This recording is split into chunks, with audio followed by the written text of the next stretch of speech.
There's something I need you to hear today, especially if you're carrying around regret, shame, guilt, or the weight of mistakes you wish you could take back. And that is, you need to forgive yourself. Not someday when you've finally proven you're a good person, not after you've suffered long enough to make up for what happened, not after you've spent years replaying every detail in your head. You need to start the process now because your future depends on it more than you realize. A lot of people think self forgiveness is about letting yourself off the hook. They think it means pretending something didn't happen or avoiding responsibility for the choices you made. But that's not what forgiveness is. In fact, genuine self forgiveness requires you to be honest. It requires you to look directly at what happened, acknowledge the pain, take responsibility where responsibility belongs, and then make a decision that your life will not be permanently defined by your worst moments. You're watching Healing Looks Like Her, where wounds become wisdom and healing becomes strength. Let's get into today's message. One of the hardest truths to accept is that every human being is going to make mistakes. Every single one. Some mistakes are small and embarrassing, others are life changing. Some hurt only us, while others hurt people we care about. But regardless of the size of the mistake, many of us develop a habit of turning one bad decision into an identity. We stop saying, I made a mistake, and start saying, I am a mistake. That's where the real damage begins. Because when you start identifying with your failures instead of learning from them, you stop growing. You stop seeing possibilities for yourself. You stop believing you're worthy of healthy relationships, new opportunities, or genuine happiness. You begin living as if your punishment should last forever, even though the lesson was supposed to help you move forward. I know there are people listening to this who still think about things that happened years ago. Maybe it was a relationship you ruined. Maybe it was an opportunity you wasted. Maybe it was a moment when you disappointed yourself. Maybe nobody else even remembers it anymore, but you do. You've carried it with you into every new season of your life, almost like you're afraid that if you stop feeling guilty, it means you didn't care. But guilt and growth are not the same thing. Feeling bad forever does not prove that you're a better person. It doesn't undo the past. It doesn't heal anyone. It doesn't change what happened. And at some point, the guilt stops being a teacher and starts becoming a prison. And here's what I want you to think about. If you've learned the lesson, what exactly are you still punishing yourself for? If you've reflected on what happened, if you've grown from it, if you've changed your behavior, if you've become more self aware because of it, then what purpose is endless self condemnation serving? Sometimes we're so focused on paying for our mistakes that we forget the purpose of pain was never permanent punishment. The purpose was transformation. The truth is, your future needs a vision of you that isn't trapped in the past. The goals you have, the dreams you're working toward, the person you're becoming, all of it requires emotional freedom. It's incredibly difficult to build a meaningful future while dragging around years of unresolved shame. Eventually, that emotional weight starts influencing every decision you make. And I know all too well what that feels like. We begin playing small because we don't believe we deserve more. We settle for less because we don't trust ourselves. We sabotage opportunities because deep down we still think we're the same people who made those mistakes years ago. Even when life offers us a fresh start, we struggle to accept it because we've convinced ourselves that our past has the final say.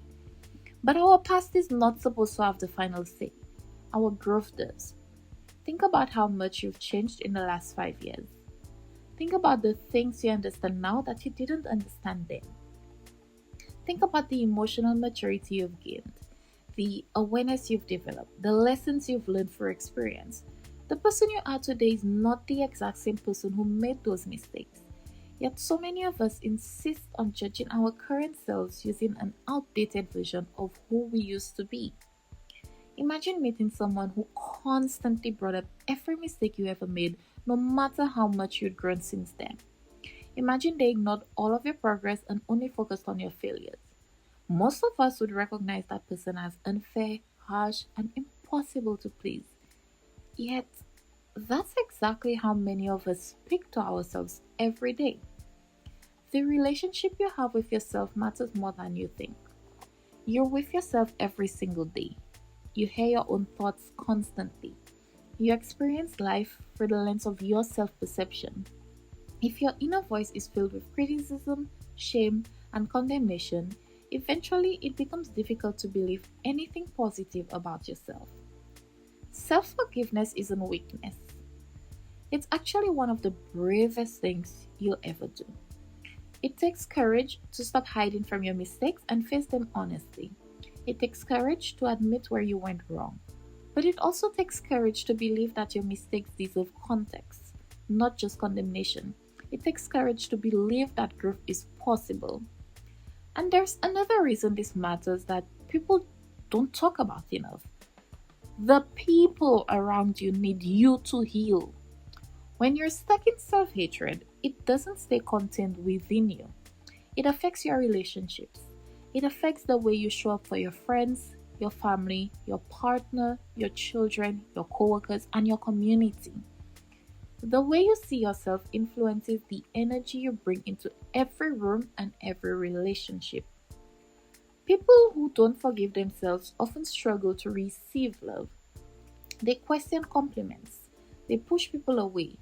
They assume others will eventually discover they're not worthy of care.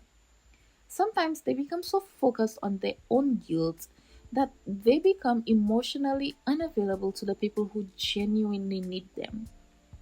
The people who love you don't need a perfect version of you. They need a present version of you. They need someone who isn't constantly trapped in yesterday. They need someone capable of showing up fully in today's relationships instead of endlessly replaying yesterday's mistakes. I also want to speak to the people who feel like their mistakes are too serious to forgive.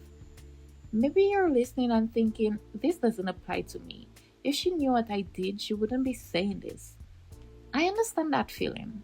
Shame has a way of convincing us that our situation is uniquely unforgivable. It isolates us and tells us we're the exception to every hopeful message. But here's what I know. Human beings are capable of terrible decisions, but we're also capable of remarkable transformation. History is full of people who became better, wiser, kinder, and more compassionate because they learned from their failures instead of allowing those failures to permanently define them. The question isn't whether what happened was serious. The question is whether you're willing to let growth emerge from it. Now, don't get me wrong. Forgiveness doesn't erase accountability.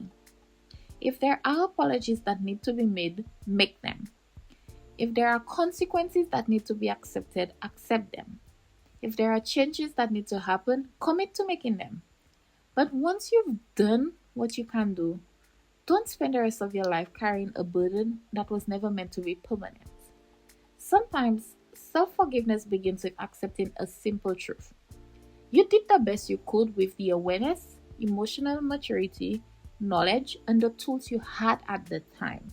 That doesn't mean every choice was good. It doesn't mean every action was justified. It simply means that human beings operate from the level of understanding they possess in a given moment.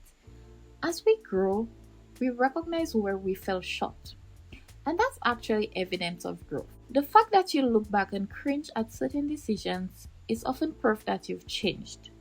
The fact that you're uncomfortable with your past behavior can be evidence that you're becoming someone different. Healthy people reflect, healthy people learn, and healthy people evolve. What isn't healthy is refusing to allow yourself the same grace you would offer someone else. Think about the people you love.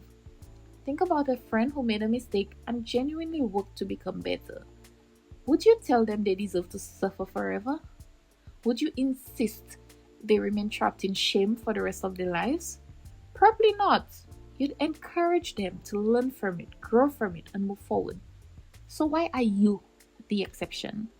Why does everyone else deserve compassion except you? Why does everyone else get the opportunity to grow except you?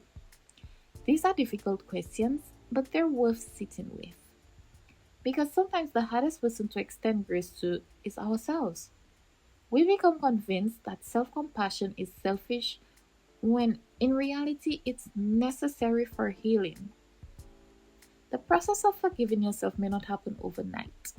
For some people, it takes weeks, for others, months or even years.